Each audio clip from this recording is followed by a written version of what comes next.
Hi, today I want to show you how you can manipulate the state using the cloud template itself.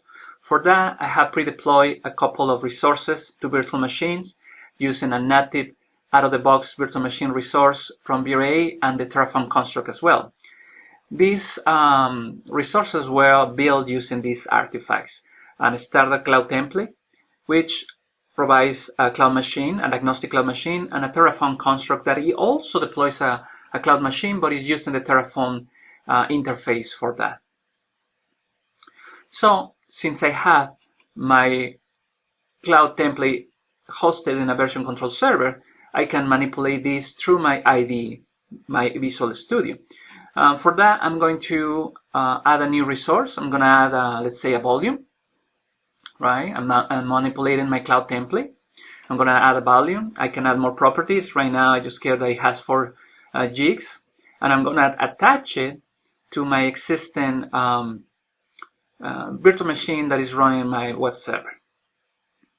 So I'm just adding the code that is going to do the trick for me. Now I want to push these changes to my repository. So I'm going to do what you normally do with any code. I'm going to build my commit. Let's put something meaningful so we can track it. And let's push it. With that, now this reference is going to be updated in a version control server. It's going to have the new version release. It's going to have the new volume attached to it, right? Just this is my new definition. This is my new state. This is what I want to have in my production environment. And now vRA is going to detect those changes and is going to update my existing deployment. So you can see right here that an update operation is updating my existing deployment. So effectively changing the state by manipulating the cloud template, which is the infrastructure as code definition. You will see here that because I have also Terraform construct in there, it's going to be evaluated, right? vRA is smart enough to tell, do I need to do something with the Terraform as well? And it's going to look into that. He's going to realize that no, what I have already in production hasn't changed to what I want to have. So it's going to check for me and it's going to tell me, yes, you're good. No changes are needed for this specific resource.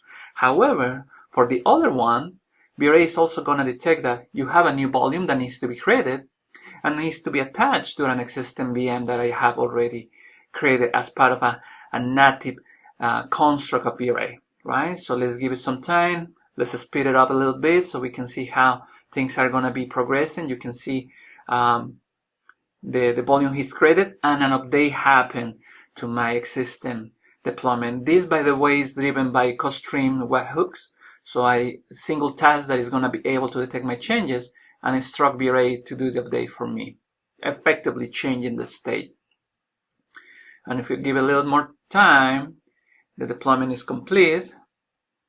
You can see now there is a new resource available, a new resource that is attached to my virtual machine that I have previously created. So you can see the storage is now reporting a new external volume. And I got all the details, all the state information for these resources available to me as an end user in the construct. But that's not the only way I can manipulate this kind of hybrid infrastructure as code definition. I can actually manipulate that Terraform configuration files as well that lives inside the cloud template. And let's do the same thing. Let's add an extra volume for that resource and let's attach it as well, right? In order to do that, this is the Terraform equivalent content.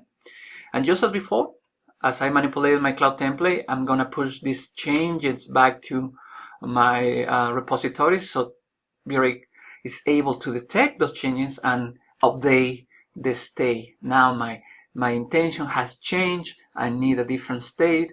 That state is being instructed by my changes in the configuration files, and this change has been pushed to my repository, probably for revision, right? Right now I'm using main branch, but you could have multiple development branch, have a discussion with a larger team, accept the PR, and update my infrastructure, right?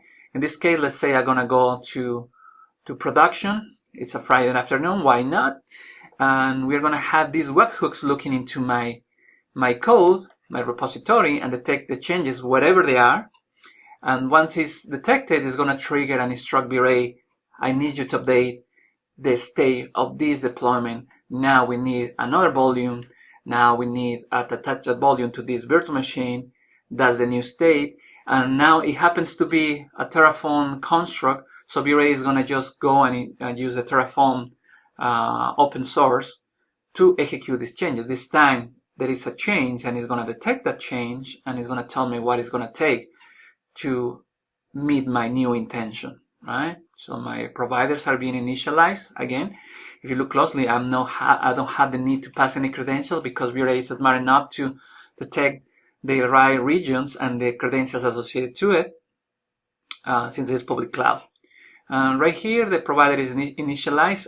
This is almost in real time. It's telling me that let me check what you have, and yes, now we need to add resources to meet your new intention. So I can evaluate my plan. I can have an approval policy to stop this execution and have a review with my team. In this case, I decided, no, let's go for it. And once again, let's speed up a little bit this process so you can see that the update is going to happen now, this time on the Terraform realm. It's going to check that my other volume that I previously deployed is in good shape. So now no changes need to happen, but for the Terraform resource, that needs to happen. So now in this phase, I'm going to have the apply going on. Same story. Credentials are going to be fetched. The right provider, in this case AWS, is initialized. Is going to put all the pieces together and run this plan, having these resources, new resources created and attached to the new virtual machine. So let's give it some time.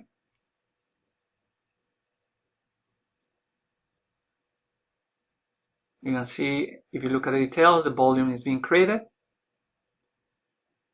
The volume is completely created, and now the attachment, which is expressed in the same way as a resource, is going to show created, but effectively is actually attaching that volume to the virtual machine, and you can see that the apply has been completed successfully.